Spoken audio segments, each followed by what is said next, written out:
This is go. Hello everyone, Joshua Myers here, and welcome to my very first video on my brand new channel, Bloodmoon Talks Horror. And today I'm going to be reviewing The Strangers Pray at Night from 2018. 911, what's your emergency? Hello, can anyone hear me?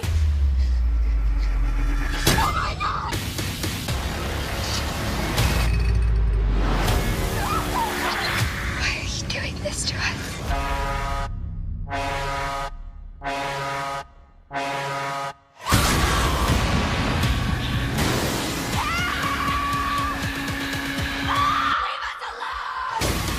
The Strangers, rated R, in theaters March 9th. The Strangers Pray at Night stars Christina Hendricks, Martin Henderson, Bailey Madison, Louis Pullman, and it's directed by Joanne Roberts.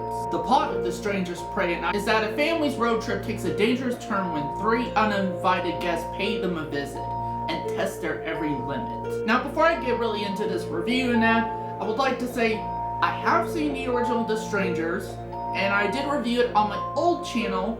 I am going to be re-uploading a lot of these reviews I did on my old channel to this channel, but I have seen the original The Strangers and covered it on my old channel, and again, like I said, I'm going to be playing it on this channel. And I honestly thought the original The Strangers was just okay. It was not bad, it was not great either. It was just kind of a meh, well, it was just kind of like a decent, it was a decent little home invasion movie. It kind of took me a while before I got into watching the sequel. There were a lot of things stacking up against this movie. For one, it's a sequel to The Strangers, which I just felt like was just a decent, okay home invasion movie. Nothing bad, but nothing that great either. Just okay. And then the other thing that was at odds with this movie is that this film came out 10 years after the first movie. 10 years. And sometimes when a film is put in through development hell, sometimes it could be rather really good, or it could be a flaming dumpster fire. So what of those two categories does The Strangers Pray at Night fall into for me? Well, let's find out.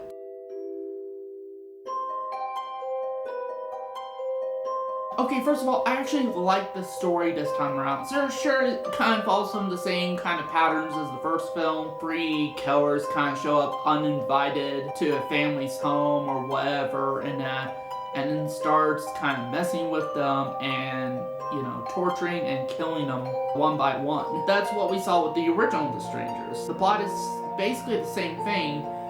And honestly, the thing that I like about this is that actually I think in this film especially, they take more time to actually develop this family.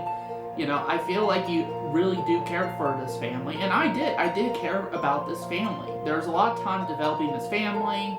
You know, you get to know each and every single one, from the mom to the dad to their two kids. Even characters that start out not great characters, like honestly at first, I really didn't like the daughter character. I really didn't like her. Kind of a bitchy type of character at first, but over the course of the film, her character does grow actually.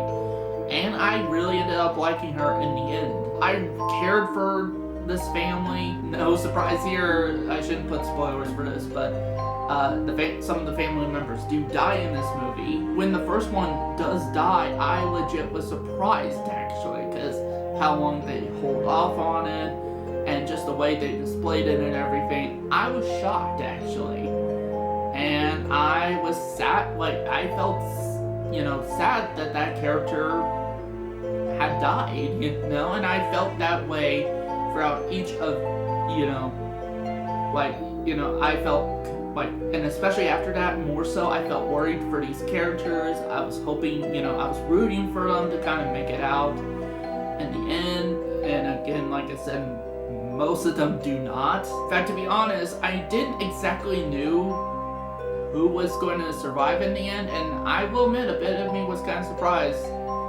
who made it out in the end. Another thing I liked about this movie in regards to the plot is the strangers themselves, actually. I really dug the killers in this movie. They are legit creepy, actually. Like, no joke, there were a lot of times, like, they were kind of terrifying in this, actually. I think even more so than the first movie. And I never really got that feeling 100% in the first movie, but I did here. And I'm not sure what it is. I'm not sure if it's the direction by Joanne Roberts. I'm not sure if that's it. I think that's probably has something to do with it, plus with the writing, because it is like new writer. So they got new writer, like not only new writers, but a new director on board with Joanne Roberts. And honestly, I think she directed this movie better than the director of the original The Strangers. It feels more cinematic, and I was watching it on my 4K TV, and I was blown away by just how good it looked. They use a lot more color. In terms of stuff, it feels like a modern 80s movie, and I think it does it pretty well. Like, seriously, I love the visual style of The Strangers Prey at Night. Another thing I love about The Strangers Prey at Night is the pacing. It's clocks in at an hour and 25 minutes, but it exactly feels like an hour and a half. So adds additional 10 minutes, which isn't bad. And it doesn't feel too fast-paced, you know, it doesn't like, you know, because there's a lot of slow burn moments in The Strangers Prey at Night. Enough to build character development and all that different stuff. For you to really grow attached to these characters and, you know, kind of build up this suspense and tension, which that's another thing I love about this film, is that the suspense and tension's really there. I cannot tell you how many times throughout this movie I felt like I was on the edge of my seat, or I was like, you know, or all that stuff, and I was like, you know, like just, this is a very tense and suspenseful movie. And another thing I love about it too, it's not very graphic of a film. It's not really gory, nothing like that. There is gore in this, but they kind of hide it away, or they just don't really focus on it as much. And I think that actually made the film scarier, actually. You know, because you have to picture what's happening most of the time. So I really dug that. I really did. And it was handled really well. You know, because I'm like, if you're going to have gore in your movie or blood or whatever, you do it in a way like The Strangers Prey at Night, where it doesn't really, kind of hides the gore and stuff like that, but still shows enough to where you could visualize a bit more of what's going on. Whatever you come up in your imagination will be scarier than whatever any filmmaker would probably be able to put on the screen. And that's what I do with my movies, and I really like that, and that they kind of followed that template. Kind of what you don't see is scarier than what you do see template. I also like, too, that the fact that we're 2 movies into this series, and you never get to know anything about these killers. You never even really get to see their faces most of the time. And I like that. That actually makes them creepier, because they really have no motive other than, like, in the first film they said because you're home. In this film it's because it's like, why not? There is no reason for why they need to do, there's no reason for why they're doing this. They're just doing it because I guess they can. Technically they can't because it's illegal, but you get my point, you know? Sometimes crazy people do crazy things, and sometimes they have no rhyme or reason for why they're doing what they're doing. Except they are just able to. Or, you know, they feel like they could get away with it. That is scarier to me than any film that tries to explain why the killers are doing what they're doing, their backstory and stuff like that. That is scarier, actually. Because you have to think about, because here's the thing, too. Any of this could happen. Also, too, the situations for the most part are so grounded in reality that, for the most part, you feel like this could happen anywhere. Just like with the original Halloween, back in 1978. That's what John Carpenter tried to do, and this film does it perfectly. I feel like this could happen anywhere. And that is terrifying. Also, another positive I have is the music. The music is just awesome. And it feels kind of almost like a modern 80s horror movie soundtrack. It is so good that honestly I'm thinking about if there is a soundtrack or vinyl, if there's a vinyl for Strangers Prey at Night, because I recently got something. Okay, I'll just say, I got a vinyl record player. And I hope to collect vinyl records at some point, so if there, somebody tell me in the comments down below if there is a vinyl record for The Strangers Prey at Night, If so, I'll more than likely pick that baby up. Because I really did love the music for The Strangers Pray at Night.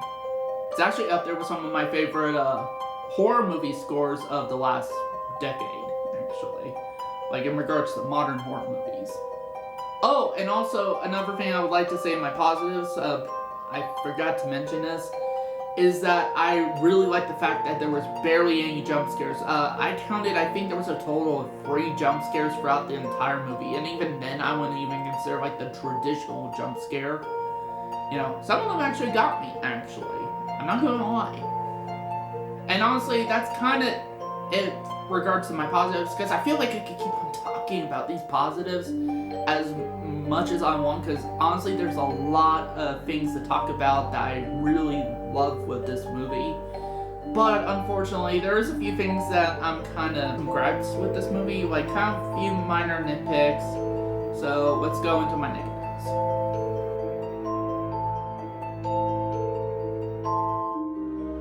While I do like the characters and stuff like that, the problem I have is that for the most part, because of the fact that it combines the home invasion aspect of the first film with kind of more of a traditional slasher movie approach, you are going to see some of the traditional horror, traditional slasher cliches.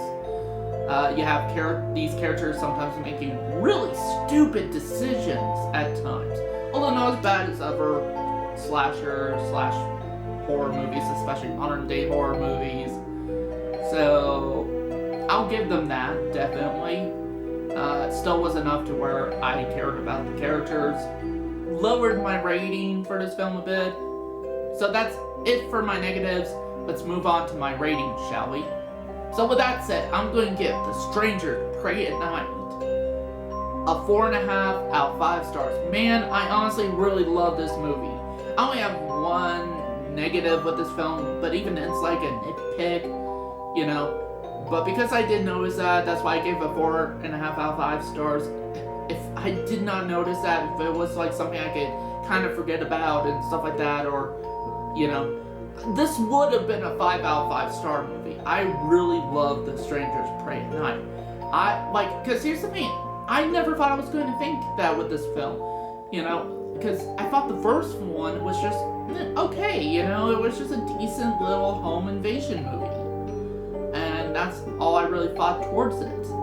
But the fact that this film ended up being as good as it was, I'm shocked. Like, no joke. I feel like I'm a fan of this franchise now. And you know what? I hope they make a third movie, which, not to get into spoilers, by the end of the film, I'm like, how could they even make a third one if they do? Like, Strangers Free. I do get some ideas on what they could, because I kind of thought that at first, and then by the very, very end of the film, I'm like, oh, okay, now I can see how they could do a third one, which I really want to see that. I really want to see The Strangers 3, just at least have it be good and that, and honestly, I think that's all I need. If just give me one more movie of this series, and then I could call it done. And have it go out with a bang, you know, like a really good movie, maybe on par with The Strangers Pray at Night in quality. So that's it for this video. Thank you guys for watching, and I'll see you next time.